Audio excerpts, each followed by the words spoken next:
When do you start thinking about like positioning the team for the NCAA tournament? I never do. Never. Try to win the next game. Try to get better. Try to get better as the year goes on, improve, make necessary changes, tinker with things, focus on improvement. So how do you... If I focused on Joe Lenardi's hair, it would be, that would be tough. No, guy's made a hell of a lot of money. So you never Joe. log on to like Graphic Matrix never. or... No, I log on to baselineoutabounds.com and try to figure out a way to score a basket. I'm not a fan, I'm a coach. Yeah, but do the outside It doesn't, no, influences? nothing. Nothing. Okay. No outside influences, no. My outside influences are coaching friends of mine, talking about coaching, Okay. player development. If you focus on that, then you develop Jaime Jaquez. You develop Tyler Bilodeau. Look at his stats since he's got here. Okay. Look at Jalen Clark, who nobody wanted to sign. Focus on player development. That's what we do. That's what I would want if I was a player, a coach that focused on trying to make me a better player. And I can keep going on and on. Look at Johnny Juzang's stats at Kentucky. Yeah. Tyler, I think... Look at Xavier Booker. Yeah. Tyler might be approaching 50, 40, 90 territory. I mean, that's like a baseball term, right? You know how my dad is a baseball guy, so. His stats are very impressive. Player development. Yeah. But I give him all the credit. He's a worker. Great kid. I'm going to miss him as we get towards the end here. Yeah. He's been great for us for a couple of years. And then to your point, Xavier Booker, his activity level to me is very important. Very Do you agree with that? And what's 100%. I think that's it with every player, though, Ben. And it's the hardest thing to teach is motor. So how has he increased his recently? He's got a little bald guy chasing him up and down the court in practice. And I try to tell him every day, you'll decide your fate in basketball. I try to tell them guys that all the time. Pro coaches, they don't coach energy and effort. They expect you to have basketball intellect, okay? And they expect you to play hard. Young kids, you tell them to play hard and people tell them, well, he's picking on you, and they get sad. So where would you say Xavier is in his development process? And I'd say he's made strides. He's definitely made strides. And for all these guys, it becomes, like Trent, it becomes a level of, can you do it every day? You know, and Jaime Jaquez is going to get a massive NBA contract because he can do it every day. You guys have edged into, I think, top 20 nationally in turnover rate. That's been a progression since the beginning of the year. I fight to get there with every team I coach, my friend. Fight to get there with every team I coach. You know, top 20 in fewest, top 20 in forced. It's just, you know, it's a game of math. So, this team isn't going to get the math in our favor on the glass. I think we've kind of proven that. We got to fight to be even there. We can win the turnover margin. That's where you get your extra possessions. How kind of impressive is that, I guess, to do that without Sky for the last 8-9 games? To actually. Well, he better not turn it over because I just tell him to shoot it every time. Let it fly, man. But no, you know, I think it's a credit to all the guys, especially Donovan Dent, because he's gone through a total change of who he was to who he is now. Alex told me 135 to 15 over his last 10 games or something crazy. He'll give it to you. Right. You know. Steinbach, so skilled. Oh yeah, and huge. He's got big hands, man. What makes him so effective, and how do you counter it? Don't let him tip in offense. He's got an innate ability to be near the rim and just tip it in. So, I know this sounds kind of ridiculous, but don't let him score 1-footers or 0-footers. Yeah. You got to make him shoot the ball outside of 1-2 feet. And definitely don't give him the 0-foot tip ins. He's got some guys have a knack for offensive rebounding, being in there, being in the right spot, tipping it in. Sometimes, you're in there with him and you think you have time to box him out, and he's got it timed up so perfectly, and his hands are so good. He tips it in before you can even impact him from stopping him to do it. So that's the biggest key against him. So is that just getting physical early in the possession to try to get him out of there? Yeah, and don't get beat. What happens is if guys get beat, it's like Zoom Jallo, for instance, does a great job of beating his man.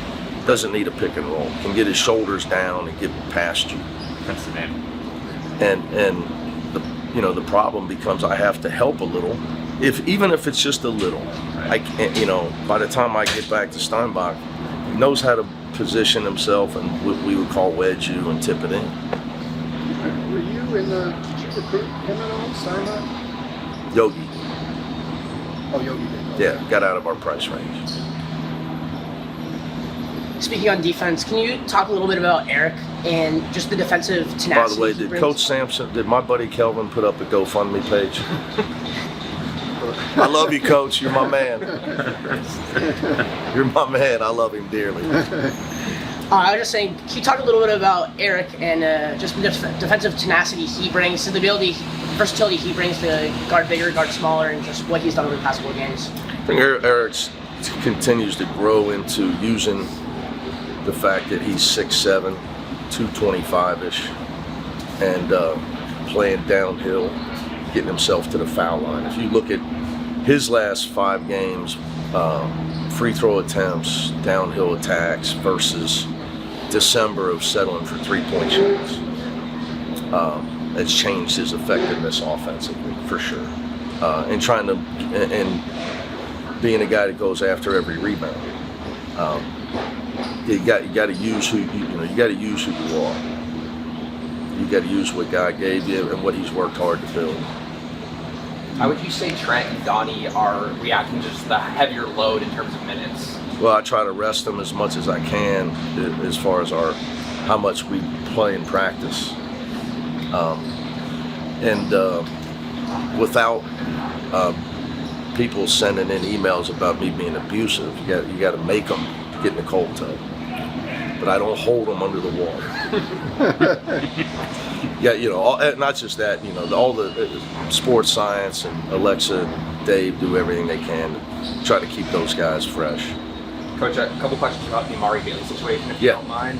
How do you think that there's 2 instances or multiple instances of players that had NBA contracts that are now back in the NCAA? One got drafted, one had 3 two-way deals. How do you think that can affect someone like Amari, who did play in the NBA, to think that he can come back? Look at the details of all of it. Too much for me right now. You start rattling off sign 3. I don't know who you're talking about. Look, I have a lot of thoughts on what would be good for college athletics. Okay, that it was college athletics. If you can't get a degree within which eligibility you're granted, you shouldn't be able to come. What do I mean by that? If you're 23 and you want to come from Europe and the NCAA says, or you're 22, they grant you 2 years. Can't get a degree in 2 years. Like, we've lost sight of what this was all about. So you should be able, if you can't get a degree within the time slot that NCAA's granted you eligibility, then this is all a farce. He said, well, what about one and dones? Yeah, but Peyton Watson could have got a degree. He could have stayed 4 years. Like, we're literally bringing guys to college that have no chance. They've only been granted 2 years, for instance, certain guys. You cannot get a degree in 2 years. So you're only coming for one reason. At least there was the possibility, even though the probability wasn't high, that Lonzo Ball, and I appreciate you coming the other night, Lonzo, could get his degree if he wanted to stay, or Kevin Love. So we're literally saying, like, we know these guys can't graduate, and we're allowing them to come when they're in their 20s. To me, it's ridiculous. Like, to me, that's the issue. Amari's case, I love Amari. I'll always support Amari. and he's, you know, I thought he was eloquent in things he said, and I always support him. As far as, you know, I don't have any comment on we're going to recruit Amari and all that type of stuff. Right now, like my job for my former players is supporting, and my answer to you is I don't blame him for trying. Okay, because he's only 21. You know, so I think I told Ben, if you don't get to college before you're 20, you probably shouldn't be able to come. you know, if not, it's going to be a parade of 21-year-old people from all over the world taking scholarships from 17 and 18-year-old American kids. When I don't know what the percentage is. 80% of our schools are state schools and state funded with taxpayer dollars. You know, we're taking scholarships away from those guys, and everybody's gonna. You can sign all 21-year-olds. I'm gonna sign 18-year-olds. You're gonna win. So look, there is not enough time to talk about all the issues in this. I just feel like, you know, what's the difference if Adai Mara would have decided to sign with Barcelona and play there for 2 years? That's pro. It's not the NBA, but it's pro. It's as close as you're going to get. In fact, the NBA is trying to annex the EuroLeague, right? Yeah. So they're, you know, what are we doing? Like you come when you graduate from high school or prep school, 18, 19, or you can't come. I mean, what are we doing? You know. How can someone like Amari, who's still in that range of eligibility, not of eligibility? I'm not a judge, so I know you keep trying. I'm not a judge. I don't have any. You know, How I don't. can we see that and think about it? What do you mean? See the comparison. You need to ask him. Sky, is there any update? He's doing court work. He's going to practice some today. Will this be? We'll see how when you have a bad hamstring injury, every day I live in fear of how he's going to react to what we let him do. You know, because it's got to be forward progress. You don't need, you know, you can't have setbacks. So he is going to practice some today. And then will this be the first time he's done that? No. Okay. No. We got time for one more.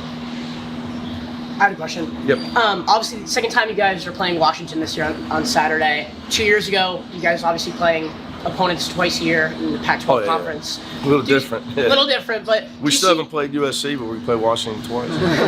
That happens, though. Do you see, like, you know, now with the schedule, you know, not really rarely playing teams twice, you see any disadvantages, advantages, anything really about it?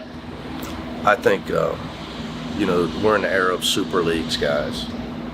Man, it's just the way it is. We're in the era of super leagues.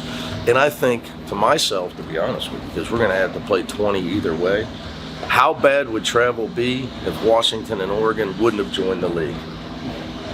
That's what I think. Thank goodness they're in the league.